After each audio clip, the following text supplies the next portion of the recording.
Монголын урлагийн зөвлөлийн надад хэлэх үгэн төсөл бол их онцлог үйл ажиллагаа болж өнгөрсөн гэж бодож байна. За яагаад вэ гэхээр энэ одоо хүний хэлэх үгийг одоо нийгэм тулгамдж байгаа асуудлыг арай өөр өнцгөөс харж тийм ээ шинэлэг арга хэлбэрээр за одоо урлагийн сэтгэл засал урлагийн төрлүүдтэй холбож тийм ээ их өвөрмөц одоо их бүтээмжтэй арга хэлбэрээр ингэж илэрхийлж гаргаж ирсэн маань одоо энэ төслийн их онцлог болон илүү даваа тал байлаа.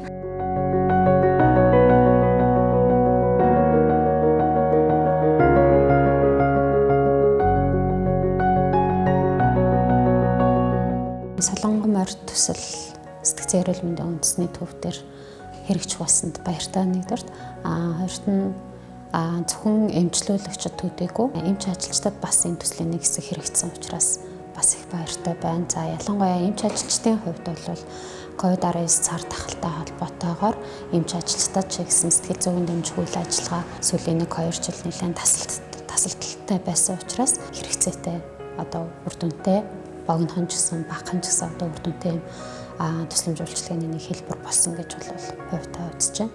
За үйлчлүүлэгчдийн тухайд бол яг донтох эмггийн асуудалтай, дээрээс нь сэтгэл зүйн асуудалтай хүүхдүүд илүү их хамрагдсан байгаа. Тэгэхээр тэд нарт маань бол бас нийгэмд одоо солонгон морь төслөөр дамжуулаад дуу хоолойгоо хүргэх, өөрийн бодол санааг одоо илэрхийлэх боломж олгож нөгөө талаар одоо нэг өдрийг бүтээлч стрессээ тайлах ийм байдлаар өнгөрөөсөнд нь бол бас тодорхой хэмжээний дэмжлэг болсон болов уу гэж бодож байна.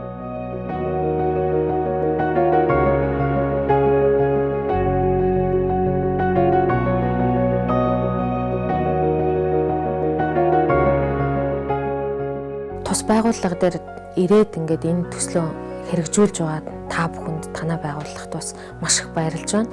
Тэгээд нийт бие бүрэлдэхүүний өмнөөс болон хүүхдүүдийн өмнөөс одоо та бүхэнд баярлалаа гэж хэлье. Өнөөдрийн ингээд нэг өдрийн сургалтыг ингээд авахад нэр нь л одоо нэг 60 минутын сургалт юм шиг мөртлөө бид нэр аяйгуу жаргалтай сайхан байлаа.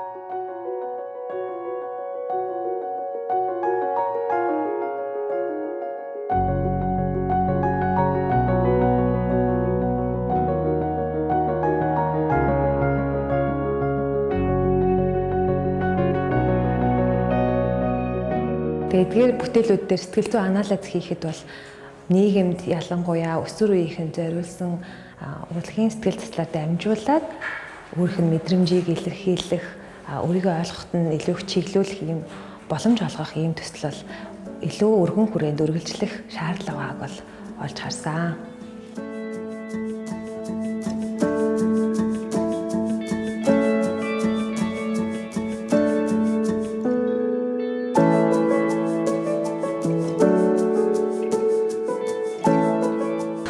Солонгон морьд бол өөрөө яах гэж бүтээгдсэн морь вэ гэхээр яг энэ төслийн хүрээнд бол одоо хязгаарлалт бол орчинд ч юм уу одоо өөрийнхөө дуу хоолой нийгэмд сангалтай хүргэж чадахгүй байгаа тусгаарлагдсан бүлгийн хүмүүсийн дуу хоолой болж бол нийгэмд хүрэхээр өөрийнхөө одоо өнгө зүйлс тэгээд одоо үгүүл юмж болон түүхээрээ бол бидний дуу хоолой болж нийгэм рүү гаргах одоо бидний энэ зорилгын хүрээнд төслийг хэрэгжүүлсэн байгаа. Тэгээд сэтгэл заслын энэ арга байдлаар сэтгэл засалчнартай хамтарч урлагийн энэ одоо төрлийг бид нэр одоо хамтруулан хэрэгжүүлснээр энэ төслийн болох гол онцлог нь байна.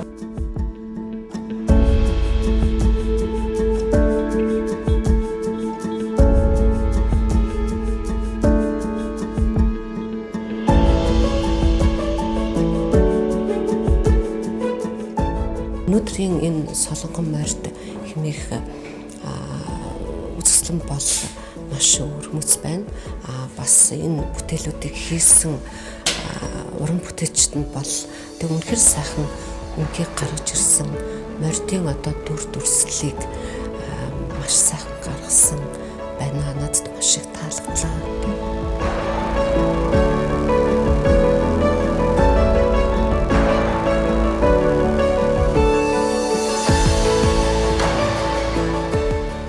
үзэсгэлэнт оролцогчдын маань их анхаарлыг татаж тийм ээ энэ дээр бас их сонирхож асуугаа сэтгэл зүйн тайлбарлал талаас нь бас их сонирхож асууж байгаа маань өөрөө бас бусдад бас энэ урлагийн заслаар тийм ээ энэ өөрөө энэ морь бодож байгаа үйл ажиллагаа маань цаашдаа ямар их өгөөжтэй үйл ажиллагаа болсон юм бэ гэдгийг бас их сайн ойлгуулж өгч байна л да.